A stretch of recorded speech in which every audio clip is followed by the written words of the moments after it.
Bem, bom dia, boa tarde ou boa noite, eu não sei que horas vocês vão estar assistindo, mas já de início eu quero agradecer ao professor Vitor, né, por estar tirando um pouquinho do seu tempo para passar um pouco do seu conhecimento para a gente.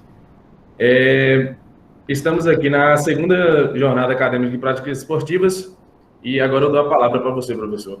Tudo certo. Bom dia, boa tarde, boa noite. Queria agradecer primeiramente à Liga pelo convite.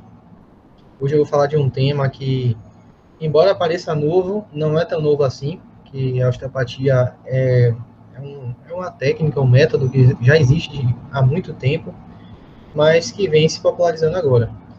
Então, eu sou Victor Arnaud, eu sou fisioterapeuta graduado pela Universidade do Estado da Bahia, a UNEB. Fiz o mestrado em Tecnologias em Saúde pela Escola Baiana de Medicina e Saúde Pública, a Baiana.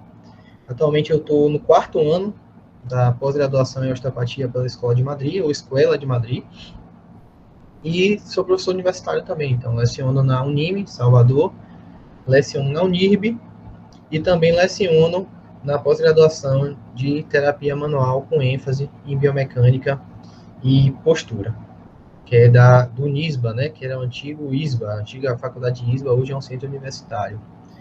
E também trabalho na parte clínica, né, então eu atendo em consultório. E aí eu estou dentro dessa seara aí, tanto da parte acadêmica quanto da parte prática. E o tema que eu resolvi trazer aqui para vocês, da osteopatia em atletas de alta performance, é justamente para mostrar mais uma forma que a gente tem de tratar o atleta de alta performance. Porque nós temos dois perfis de atletas, né, se a gente for considerar. Os atletas amadores, que hoje em dia está muito em alta. Então a gente viu aí, por exemplo, que com a questão da pandemia, não sei como é que foi na cidade de vocês, mas aqui em Salvador aumentou muito a prática de esportes a céu aberto, em especial ciclismo. Nós temos vários atletas amadores, né? E aí vem com crossfit, vem com ciclismo, natação, arte marcial, futebol, aqueles atletas que são de final de semana, mas tem aqueles atletas amadores que estão quase para alta performance, mas os atletas de alta performance, eles merecem uma atenção diferenciada. Porque o atleta amador, ele não vive do esporte, né? Ele tem um esporte como hobby, embora alguns hoje em dia estejam competindo. Eu recebo vários pacientes assim na clínica, atletas amadores que competem, né? Que estão meio que na transição.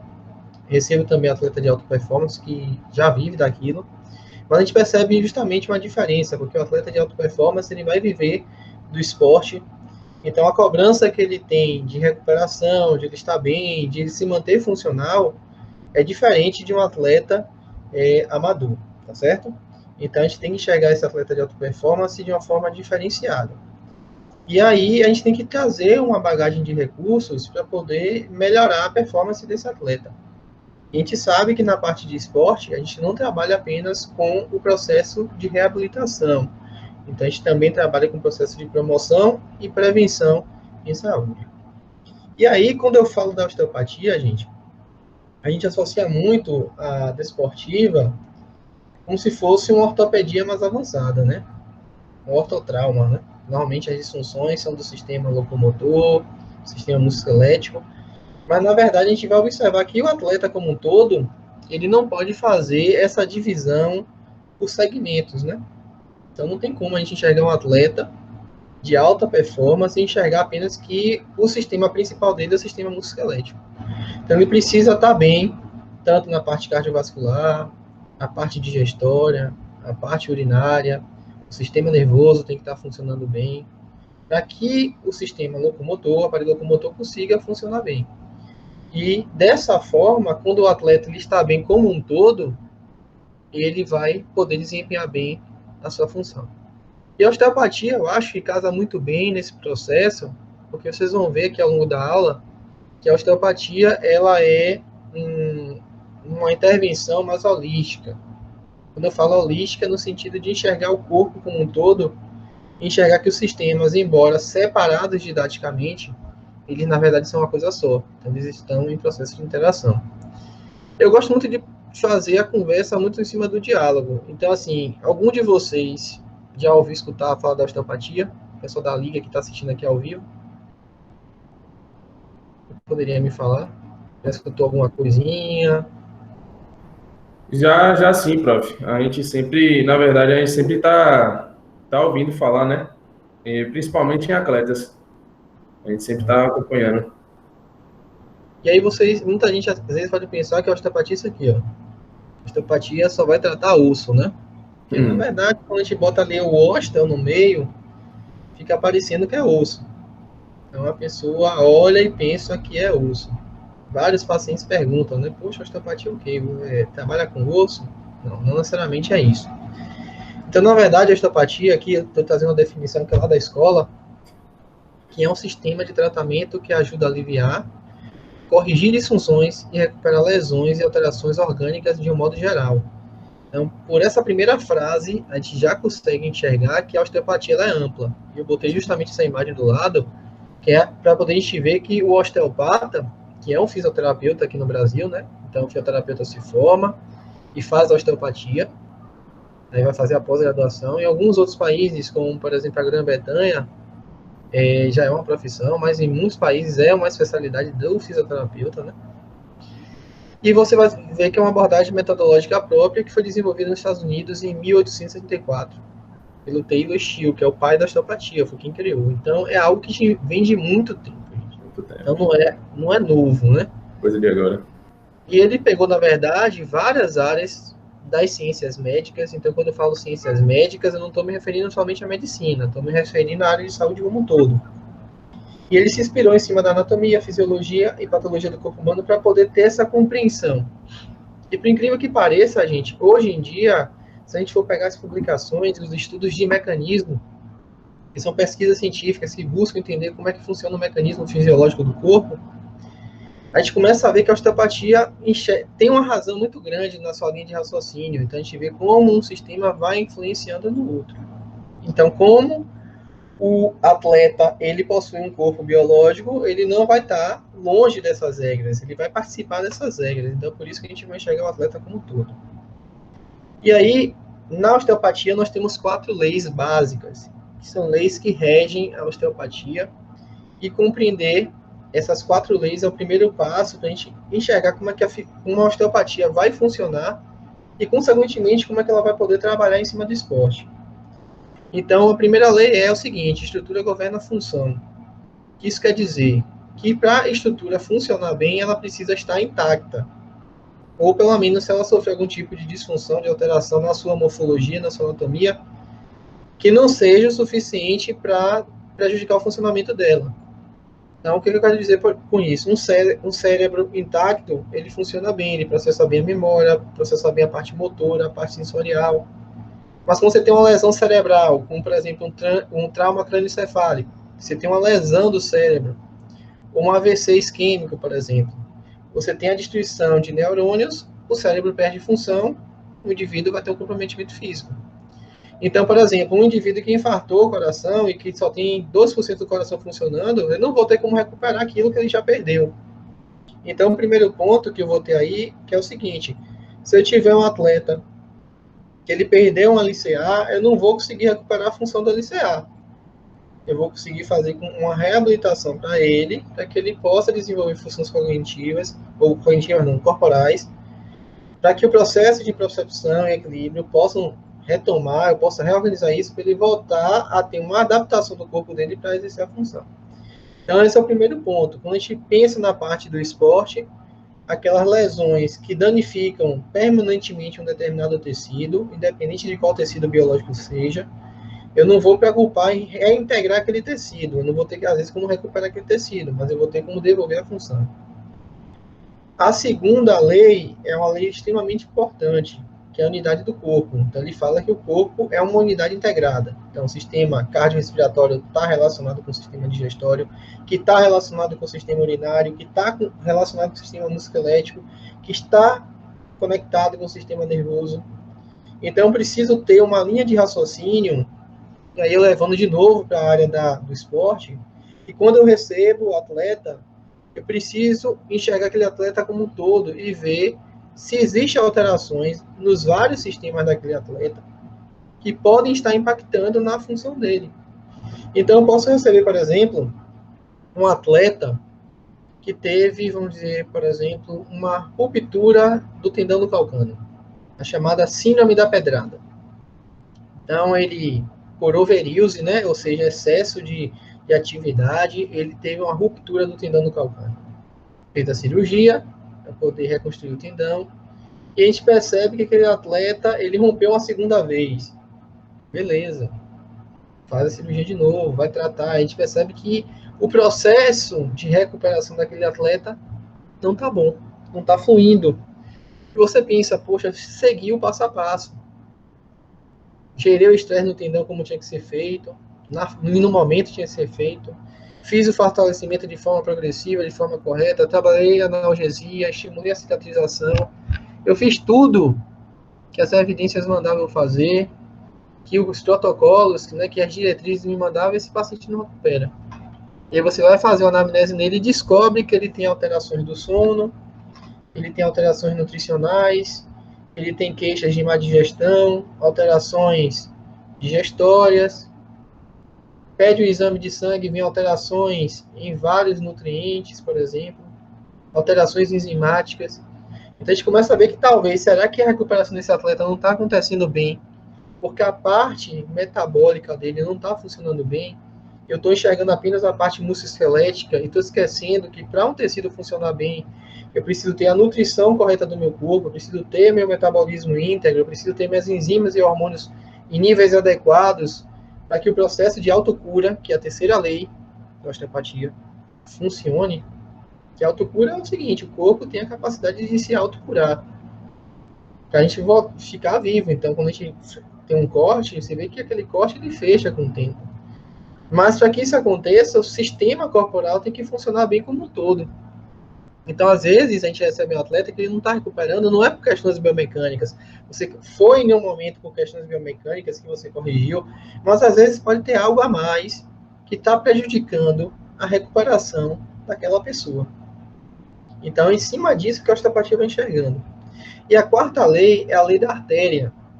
E se a gente for ver, a função das artérias no nosso corpo é mandar oxigênio para poder irrigar e nutrir os nossos tecidos. Então, tem alguns estudos que mostram, por exemplo, que algumas pessoas não conseguem desenvolver, por exemplo, ganho de massa magra, né, de massa muscular em determinadas, vamos dar, por exemplo, musculatura do membro inferior, porque tem comprometimento nessa rede vascular. A vascularização não acontece de forma adequada, os nutrientes não chegam, e, consequentemente, o músculo não se desenvolve. E é uma pessoa que está botando carga, que está fazendo exercício, que está fazendo adaptações, está fazendo uma periodização do treino. E, às vezes, é o que? Uma compressão de uma artéria. Não uma compressão absoluta dela, mas uma compressão relativa que já diminui aquele aporte sanguíneo, não ao ponto de gerar um problema arterial, mas ao ponto de comprometer um pouquinho aquela nutrição e diminuir o desempenho daquele tecido.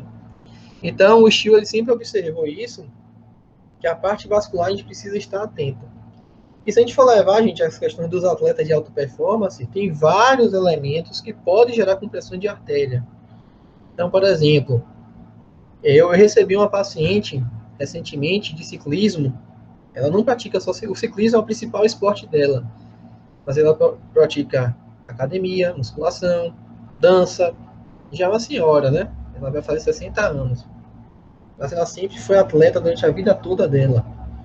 E ela teve um episódio que ela estava pedalando, um carro passou na frente dela, ela reduziu a velocidade para não bater no carro de bike, só que ela estava com clips que prende o pé no pedal, né?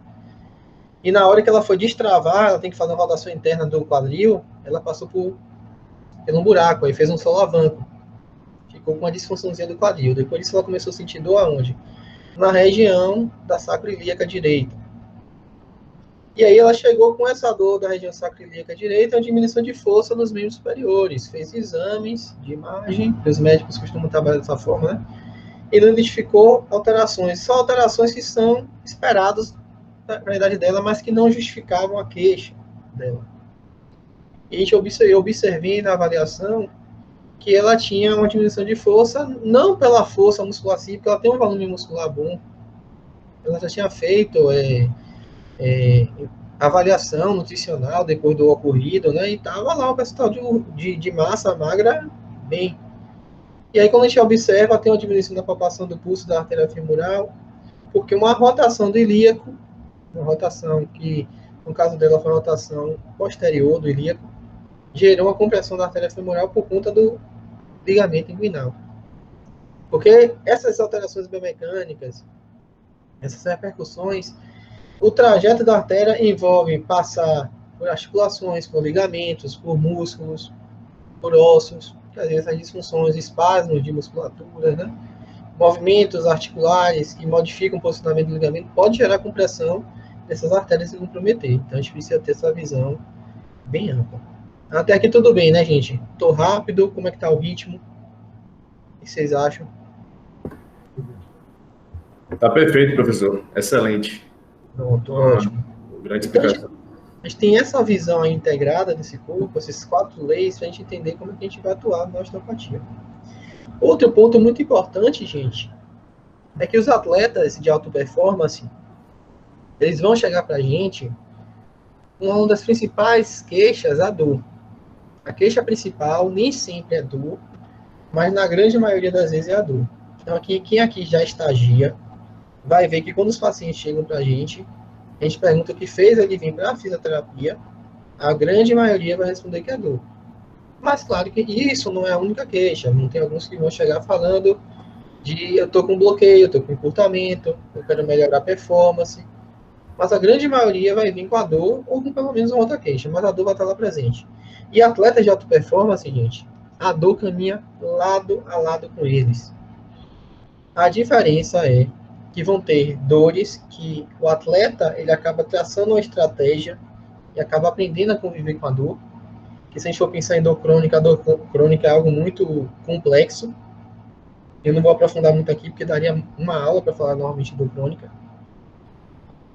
E tem aquela dor que vai incapacitar o atleta, que ele vai ter que tratar mesmo de fato e parar de fazer atividade para poder se recuperar. Mas independente de como essa dor chega do atleta, se é uma dor que incapacitou ele, uma dor que ele está convivendo, a gente vai ter que tratar. E a gente vai ver que a dor, o que acontece, gente? Muitas vezes a dor, ela pode vir, a origem da dor, assim, o estímulo que gera a dor pode vir da periferia. Mas quando esse estímulo é constante, a gente começa a ter, nessa região, a gente chama de coluna intermédia lateral, onde está a minha setinha, né? É como se já tivesse um pré-potencial de ação, porque esse estímulo está chegando, entrando pela região dorsal da medula, né? Aquele estímulo aferente, e aí faz uma sinapse, ou diretamente com o neurônio que manda para o nervo eferente, né? Ou então, às vezes, com o interneurônio que sobe lá para a região cerebral. Então, nessa região já fica meio que um pré-potencial de ação, ou seja, quando isso acontece, a gente chama de facilitação medular. E quando isso acontece lá a nível do cérebro, a gente chama isso de sensibilização central. Então, qualquer estímulo pode ser um gatilho, um estímulo que às vezes não seria suficiente para gerar dor, pode ser um gatilho para aquela dor desencadear de uma forma muito absurda. Então, às vezes você pega um paciente que está tendo tanta pancada na região, daquele nível vertebral, que quando você palpa o esclerótomo, né? Ou seja, sendo aquele nível responsável pela parte óssea, ele desencadeia vários sintomas, né? E aí o que é interessante a gente observar nisso, que começa a fazer que a osteopatia começa a ter de interessante dentro do atleta de alta performance, é a questão do diagnóstico diferencial. Porque de cada nível vertebral, gente, cada nívelzinho que a gente pega da medula, a gente vai chamar de metâmero, tá certo? Deixa eu ver aqui se eu acho uma canetinha. A gente vai chamar aqui de metâmero. Porque daquele nível vertebral vai sair inervação para a pele, que seria o dermátomo. Aquele mapa de dermátomo que a gente aprende na faculdade.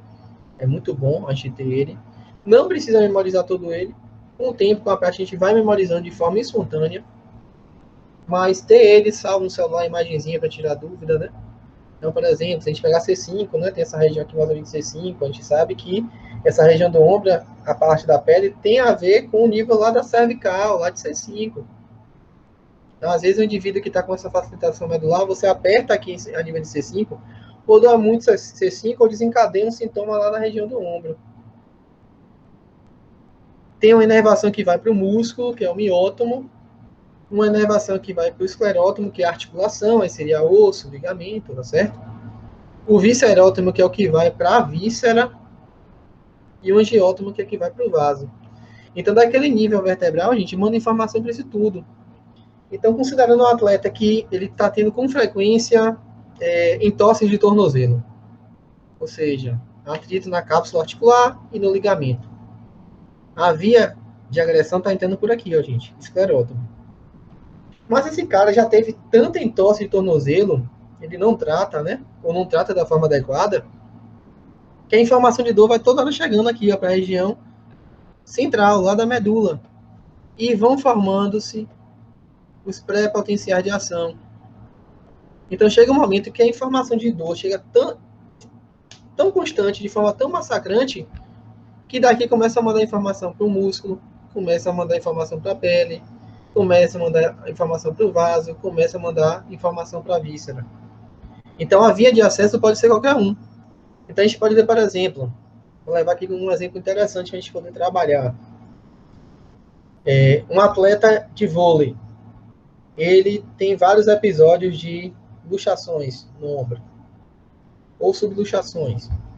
É esclerótomo, né? Junto com isso, tem uma sobrecarga do supraespinal, músculo, miótomo. Mas é um atleta que a gente não investigou e ele já tem uma queixa de estômago, por exemplo. Aí o que acontece? Ele já tem um problema de estômago que a gente desconsiderou. A gente não sabe ainda que tem. A gente vai, trabalha a fisioterapia, reabilita essa parte aqui. Pronto, ele já não está subluxando mais. A gente estabilizou aquela região do ombro. Corrigiu aquela sobrecarga do supraespinal. Reequilibrou as forças dos músculos do manguito rotador. Mas aquele atleta continua sentindo dor no ombro.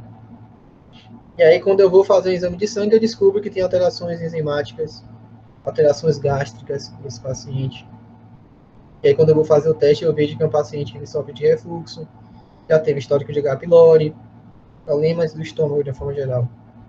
E o estômago compartilha de metâmeros comuns ao ombro. Então, quem tem dor no estômago metade do lado esquerdo, tende a doer mais o ombro esquerdo. Mas pode doer os dois também. Então, a osteopatia faz o quê? Poxa, eu enxerguei isso nesse atleta, eu preciso trabalhar esse estômago. Eu posso ir lá usar as técnicas diretas do estômago, são técnicas de bombeio, as técnicas neurofuncionais para eu ganhar mobilidade na víscera. Posso trabalhar de forma indireta o estômago, por exemplo, liberando o diafragma. Então, a dica para vocês, gente, diafragma é um ponto-chave, é um músculo que tem relação visceral muito grande. Ele tem relação com o estômago, com o intestino, com o fígado, com o pulmão, com o coração. Nós temos vários ligamentos do diafragma que se prendem a essas vísceras.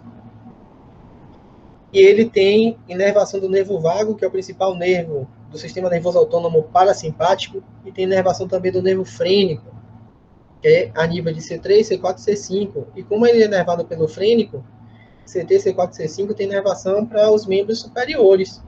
Esse nível aí de C5 começa o plexo braquial. Então a gente vê como é importante, o osteopata enxerga algo além. Ele trata essa parte aqui, trata essa, e tem uma coisinha que às vezes o atleta tem.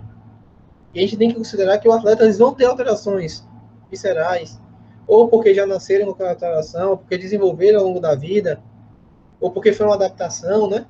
Ou às vezes até porque um problema desse tipo aqui começou a repercutir. Às vezes a porta de entrada não foi essa víscera, mas começou a repercutir porque aquela víscera adaptou mal. Então, por exemplo, o atleta, se a gente for ver o diafragma, em nível articular, tem relação com coluna torácica, coluna lombar, tem relação com quadril, por conta do músculo psoas e do quadrado lombar, que ele vai se inserir no ilíaco, mas também tem inserções na lombar e inserções no diafragma. O psoas tem relação com o joelho. Então, a gente vai tendo uma cadeia muscular que vai influenciando. E aí, por exemplo, é um atleta que chuta muito forte, um atleta, um atacante, e aí começa a ter uma disfunção no quadril, gera uma tensão no psoas, esse psoas tensão no diafragma, pronto, esse atleta começa a ter problemas viscerais. E aí eu trato psoas, trato quadril, e esqueço do diafragma daquele atleta. Então, eu preciso corrigir ele como um todo.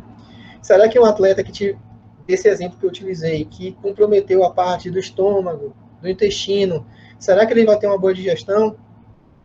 E se ele não tem uma boa digestão, será que ele vai ter a alta performance que ele sempre deseja? A gente começa a enxergar de forma muito mais ampla como a osteopatia pode trabalhar com a atleta de alta performance. A gente tenta devolver a homeostase corporal para que ele possa, aos pouquinhos, ir retomando, tá certo, gente? Isso são exemplos que eu estou utilizando, mas a gente vai trabalhar de várias formas na osteopatia, tá certo?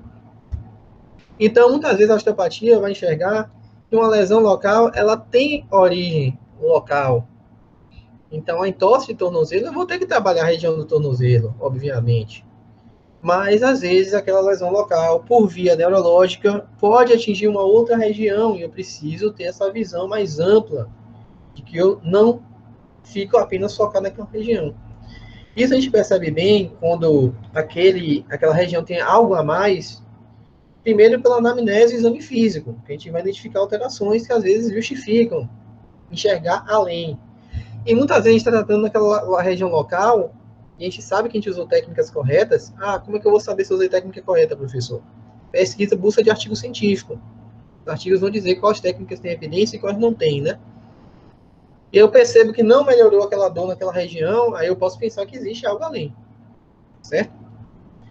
Então, a osteopatia, gente, ela é dividida em 3 tipos. Na verdade, é só uma divisão didática, porque como a gente viu aqui no slide anterior, o corpo é integrado, a unidade integrada, tá certo? Então, essa separação é apenas didática. Então, na osteopatia, eu vou ter a osteopatia estrutural, que é aquela mais ligada ao sistema locomotor, sistema musculoesquelético. Então, são aquelas manipulações que a gente costuma ver na internet, né? O estalozinho, né? A gente chama de thrush. Ou técnicas de liberações miofaciais. Então, tudo aqui dentro dessa parte da osteopatia estrutural. Tem a osteopatia visceral, que é a parte da víscera, e a osteopatia craniana, que a gente vai trabalhar a parte de crânio e meninges, tá certo? E a TM entra também um pouquinho nessa... É estrutural, mas tem uma relação com o crânio aqui, né? Por conta do osso temporal. Mas a gente sabe que a gente vai trabalhar das 3 formas, gente. Então, eu posso trabalhar tudo isso no atleta de alta performance. E muitas vezes é até melhor trabalhar a osteopatia em atleta de alta performance, porque eles não apresentam muitas contraindicações. Então, a gente costuma, na parte da fisioterapia ortopédica, da osteopatia, a gente tem os termos bandeira amarela e bandeira vermelha. A bandeira amarela seria a contraindicação relativa, e a bandeira vermelha a gente vai dizer que é a contraindicação absoluta. Que são yellow flags ou red flags, né? Então, o que acontece? Os atletas, normalmente, eles têm pouca contraindicação, então você pode mandar ver nesses atletas. Então, eu posso utilizar de manipulações vertebrais, manipulações cervicais, torácicas, lombares, manipulações das demais outras articulações, técnicas de liberação miofacial entra no processo. Mas eu também posso ir trabalhar essa parte do atleta, a parte visceral, trabalhar a parte de crânio, né? Então, crânio, ela tem uma relação grande com a ATM. A ATM é um captor postural que influencia na postura do corpo como um todo. Eu não estou pensando em conceito de postura bonita, correta, né? Porque esse conceito já caiu por terra. A gente tem um conceito de postura bem adaptada e mal adaptada. Então, a gente pode trabalhar tudo isso nesse atleta de alta performance. Todas essas técnicas, a gente tem uma gama de técnicas. O que a gente precisa fazer, na verdade, é organizar o nosso raciocínio clínico. Entender o passo a passo de um problema que foi surgindo e foi se desenvolvendo, entender a ordem que foi acontecendo, porque o ideal é que eu vá na origem do problema. Então, se eu tenho aquele exemplo que eu vi, um atleta que teve uma disfunção de ilíaco, que gerou uma tensão no psoas, que tensionou o diafragma e que comprometeu a atividade do estômago daquele atleta, o ideal é que eu vá na origem do problema, ou seja, uma causa biomecânica do ilíaco, então eu trabalho o ilíaco. Aí eu vejo, poxa, preciso trabalhar pessoas, trabalho pessoas. Aí depois eu vi, poxa, o diafragma melhorou, não preciso mexer no diafragma. Poxa, o diafragma ainda está um pouquinho mais... Melhorou, mas ainda está tenso, posso trabalhar lá no diafragma, certo? E aí, gente, uma dica que eu sempre que eu falo de osteopatia, e hoje em dia tem sido algo que me acompanha muito na minha formação, que a gente como profissional, a gente permanece nesse cuidado com o aprendizado, né? A gente precisa estar o tempo todo se atualizando. Uma das coisas que eu mais gosto de estudar ultimamente é o sistema nervoso, principalmente esse carinha aqui, é o sistema nervoso autônomo. E eu acho que isso aqui abre a chave na cabeça da gente para enxergar de forma muito ampla como é que a gente vai tratar essas pessoas, certo? Então, tem estudos que mostram, por exemplo, que a dor crônica, ela começa a ter repercussões a nível do sistema nervoso central. Então, a gente tem alterações, principalmente de neurotransmissores, enzimáticas e até mesmo hormonais. Então, tem casos aí de pessoas com dor crônica que aumenta a atividade simpática, por conta disso o cortisol eleva. Aí ela pode ter duas respostas. Na verdade, ela pode ter várias respostas. As duas respostas principais é o cortisol permanecer elevado, comprometendo a função do corpo como um todo, e isso pode impactar, por exemplo, em aumento da glicemia, e a pessoa começa a ter um aumento da glicemia em jejum e pensa que está diabético. Ele pode até ser classificado como diabetes sem ser. Às vezes, o cortisol aumenta, mas depois ele baixa a nível do aumento do hormônio da tireoide, por exemplo. E aí o atleta começa a ter alterações hormonais. Isso impacta na função do atleta. Então, eu tenho trabalhado muito com o sistema nervoso autônomo, que a gente começa a entender mais ou menos o que vai aumentando. Então, a dica que eu dou para quem trabalha com atleta e qualquer outro tipo de paciente é: olhe exame de sangue. Recebeu o paciente com dor crônica, observe, principalmente, como é que está a parte de cortisol. Olha a glicemia desse paciente também. Olhe os hormônios se estão em equilíbrio ou não. Olhe o CPK, olhe o glutamato, o lactato, o piruvato, que são neurotransmissores que a gente pode observar que tem algum tipo de desajuste. Então, quando eu falo de sistema nervoso, eu penso muito no autônomo pelo seguinte: o somático é aquele voluntário, né? Sistema locomotor. Que nerva a pele, músculo, articulações. Eu penso em me mover, eu movo, né? É tudo pensado, não é algo que é involuntário. Mas o sistema nervoso autônomo, gente, ele é involuntário, ele está muito ligado com a parte visceral. Ele pode ser simpático ou parasimpático. Acho que todo mundo lembra disso das aulas de neuroanatomia ou de neurociências, não sei como é a distribuição da grade curricular aí na faculdade de cada um, mas a gente chega muito dessa forma ampla. Então, o sistema nervoso simpático é esse carinha aqui, ó, gente. É o de luta e fuga. E se a gente for pensar no esporte, o esporte é um estado de estresse. Embora depois a gente cesse o esporte, a atividade física, a gente começa a entrar no sistema nervoso parasimpático, a gente começa a desfrutar das respostas benéficas que o esporte gera pra gente. Mas, gente, aí entra uma outra coisa que diferencia o atleta de alta performance do amador. O amador, como ele não tem aquela obrigação pesada, né? Esses caras são muito doidos. O esporte, ele tem a função muito positiva para o corpo. Mas o atleta de alta performance, normalmente ele coloca o seu corpo na situação de estresse por um tempo bastante prolongado. Então, todo mundo fala que atletas de alta performance, pelo menos enquanto naquele período que ele está praticando atividade física, ele não tem saúde. Porque muitas vezes ele coloca o corpo na situação de estresse que vai além do que o corpo deveria estar se colocando, entendeu? Então, por isso que eles se lesionam muito, por isso que eles sentem muita dor, por isso que com o tempo, quando eles vão envelhecendo, eles vão perdendo a funcionalidade, no sentido assim, eles vão perdendo como eu posso dizer, o desempenho. Então, os atletas, eles se aposentam cedo por conta disso, porque o corpo está o tempo todo em estado de estresse. E assim, gente, o corpo começa a enxergar aquilo como agressão. Agressão, se ela for física, ou seja, alguém lhe bater, você torcer um pé, você levar uma bolada, fraturar um osso. Um estresse ambiental, poluição, ruído, estresse psicológico. Independente desse tipo de estresse, gente, embora a gente enxergue que seja diferente, nosso corpo interpreta tudo como sendo estresse. Ele gera uma resposta adaptativa ancestral, que a gente chama de resposta alostática, padrão. Então, se aquele atleta está estressando o tempo todo, porque ele torce o pé o tempo todo, ou porque ele está com aquela cobrança, ele se cobra muito, é aquele massacre psicológico em cima dele, o corpo enxerga tudo isso como estresse. E ele fica no estágio de luta e fuga.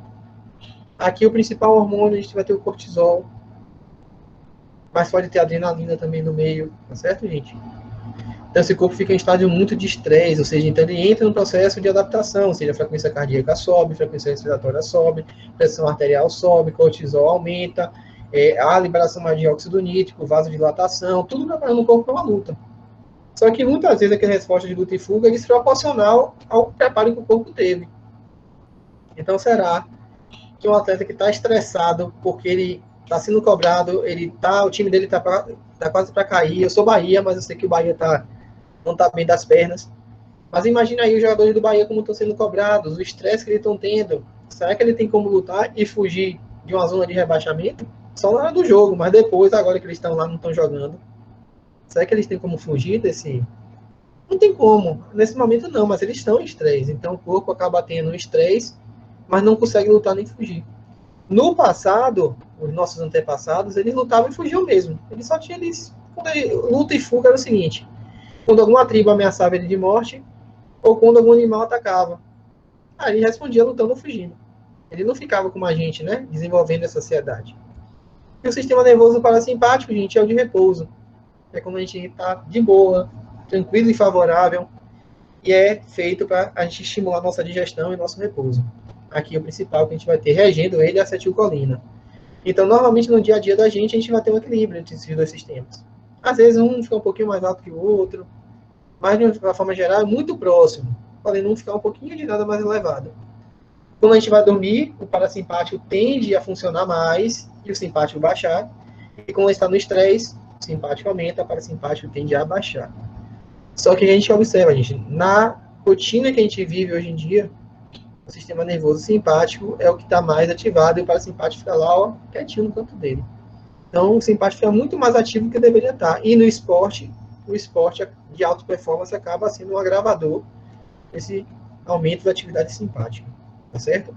Isso aqui é só para mostrar que é uma gangorrazinha, mas já foi explicado no slide anterior, tá certo? E aí esses neurônios conduzem essas informações para as vísceras, para o músculo cardíaco, para as glândulas. Então é por isso que o estresse que o atleta vai tendo, a gente precisa observar o corpo como um todo. Eu não vou lá mexer diretamente no cérebro, eu não vou tocar diretamente no cérebro, eu não vou tocar diretamente no hormônio, não é isso que eu vou fazer no corpo. Mas as técnicas, com a terapia manual, que a osteopatia trabalha com a terapia manual, eu vou regulando a atividade muscular, a víscera, a atividade dos vasos, e aí, consequentemente, eu vou tendo uma resposta. Vou utilizando a manipulação, gente, porque manipulação vertebral não tem o intuito de desrodar a vértebra, porque a vértebra não roda. A gente pode até dizer no máximo que tem um mau posicionamento articular, mas o efeito da manipulação é muito mais de neuromodulação, neuromodulatório, ou seja, eu melhoro a função neural, a condução da informação neural, né, do potencial de ação. Não é que a vértebra volta a ficar na posição certa e é o melhorador. Não. E aí uma dica que eu dou, se você manipula a região torácica, você melhora muito a função visceral, porque as vísceras digestórias são inervadas de forma simpática pela região das cadeias laterovertebrais da coluna torácica. Se eu mexo na região do crânio, principalmente o osso occipital, essa região de musculatura suboccipital, a base do crânio, eu consigo melhorar o trajeto e a informação neural do nervo vago, que é a inervação parasimpática de todas as vísceras do nosso corpo, praticamente, ou seja, coração, pulmão, as vísceras digestórias, com exceção de metade do colo transverso e das vísceras geniturinárias, que são inervadas pelos nervos sacrais. Então, se eu mexo, mobilizo o ilíaco também, além de eu ter uma melhora do posicionamento do ilíaco, eu melhoro também a informação neural das vísceras geniturinárias e de parte do intestino grosso. Então, a gente começa a ver como eu tenho uma função biomecânica atrelado com a parte neural. E aqui, ó, gente, é só essa imagenzinha aqui para mostrar onde vão saindo as inervações para as glândulas, para os órgãos, para as vísceras, né? Então, essa aqui é como se fosse um viscerótomo, que eu havia comentado, né? O mapa das vísceras. E outra coisa que a osteopatia também trabalha, gente, é pensando dentro dos sistemas sociais. Aqui eu tenho um tendão central, gente. Então, as técnicas de crânio, por exemplo, como eu trabalho com as meninges, aqui é a foice do cérebro, né? Eu posso melhorar a mobilidade dessa meninge e, consequentemente, a região das meninges da coluna vertebral melhora. Eu melhoro, consequentemente, a região diafragmática, eu consigo melhorar o músculo psoas, o assoalho pélvico, os ligamentos externo-pericárdicos, né? Que tem essa relação com o tendão central. Então, na osteopatia, as técnicas também, como existe esse tendão central, eu consigo trabalhar muita coisa à distância. Então, às vezes, um atleta está em disfunção aqui no ilíaco, está gerando uma tensão no psoas, no assoalho pélvico. Eu tenho uma tensão de meninge aqui, que começou, por exemplo, com uma entorse ou com um chute de chapa que foi travado, ou aquele atleta que estava correndo travou a perna na grama, e aí ele começa a sentir dor de cabeça com frequência. A gente precisa enxergar tudo de uma forma muito ampla. Se esse atleta trabalha somente essa parte da perna, ele continua tendo a dor de cabeça dele, e essa dor de cabeça começa a vir cada vez mais forte dentro do esporte, será que não vai atrapalhar a auto-performance dele? Vai. Então, por isso que eu preciso ter essa visão mais holística do corpo. Aqui só para mostrar as meninges, né? Dura mater, aracnoide e pia mater, para ver o contato que elas têm. Então, também tem uma relação, eu consigo melhorar, assim, a parte elétrica, podemos dizer, do cérebro. Não tem nada que comprove isso ainda, mas existe plausibilidade biológica para se estudar isso. Tem alguns estudos até relatos de casos, né, na osteopatia, que avaliam a atividade elétrica com as mobilizações cranianas, mas precisam de ensaios clínicos para confirmar, mas levantam possibilidades, né? Então, apenas mais aqui para mostrar que existe essa integração e que existe plausibilidade biológica e existe, por sua vez, justificativa para a osteopatia ser aplicada em atletas de alta performance. Existem ensaios clínicos também que demonstram resultados positivos, especialmente os viscerais, os das manipulações, têm muito bons resultados com técnica de manipulação. Então, a gente também tem embasamento científico para usar muitas técnicas da osteopatia, embora muitas outras também tenham que ser pesquisadas. E a gente pode botar o atleta para desfrutar disso. A gente tem que começar a ver que o atleta ele precisa ser visto como um todo. E é isso, gente. Eu espero que eu possa ter dado, contribuído um pouquinho na formação de vocês, em despertar curiosidade. Eu dei exemplo de como a osteopatia pode trabalhar. Existe muita coisa, mas o principal que eu quero deixar claro aqui para vocês é essa integração que o corpo humano tem e que a gente precisa enxergar todos os sistemas daquele atleta. Porque se um sistema estiver ruim, o atleta ele não vai funcionar bem, ele vai perder performance. E nosso objetivo na fisioterapia, além de reabilitar, é promover que aquele atleta de alta performance permaneça tendo a alta performance até ele encerrar a carreira, tá certo? Muito obrigado. Novamente aqui, ó, me sigam lá no Instagram. Se tiverem dúvidas, vocês podem me perguntar no direct. Eu sempre respondo. Posso, às vezes, demorar um pouquinho de responder, mas eu sempre respondo. Vocês podem digitar diretamente via fisioterapia, que aí vocês aparecem lá no Instagram, vocês podem seguir, ou vocês podem clicar aqui com o QR Code do Instagram. Então, no aplicativo do Instagram tem um QR Code, clica aqui em cima e fica ligado lá nos conteúdos. Quem se interessou por essa temática, tem muito conteúdo desse tipo lá. E é isso, gente. Agradeço bastante pela